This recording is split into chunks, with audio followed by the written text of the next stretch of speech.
شيء.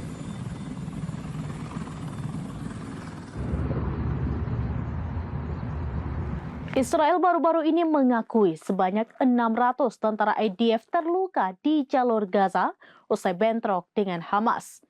300 diantaranya bahkan harus dievakuasi menggunakan helikopter. Namun naas rumah sakit di Israel justru menolak memberikan perawatan medis kepada tentara IDF yang menjadi korban perang. Israel baru-baru ini mengakui 600 tentara IDF terluka di jalur Gaza usai bentrok dengan Hamas.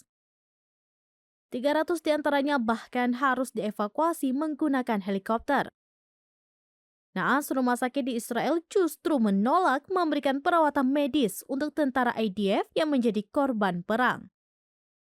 Mengutip Tribun News, hal tersebut disampaikan oleh pasukan pertahanan Israel atau IDF melalui akun resmi Telegramnya pada Minggu 10 Desember 2023.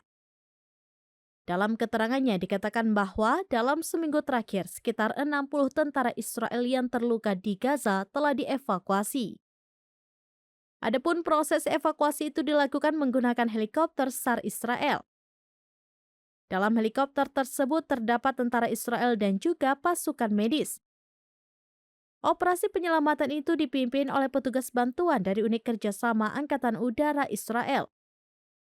Sayangnya, rumah sakit Israel menolak memberikan perawatan medis untuk tentara Israel yang terluka. Hal tersebut dibenarkan oleh Brigadir Jenderal Purnawirawan Limor Israel. Dalam pernyataannya, ia mengatakan belum pernah menyaksikan begitu banyak prajurit IDF yang terluka dan tewas dalam 80 tahun terakhir.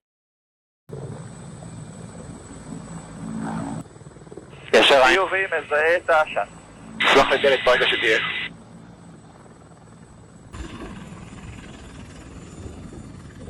شيء. דלת יורד פתוחה.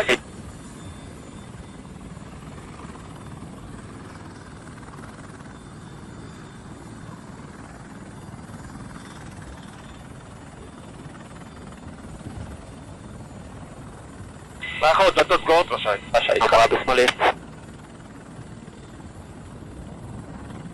Demikian informasi terkini Syederalun. Saksikan terus beragam informasi lainnya. Coba like dan share seluruh akun serambinews.com.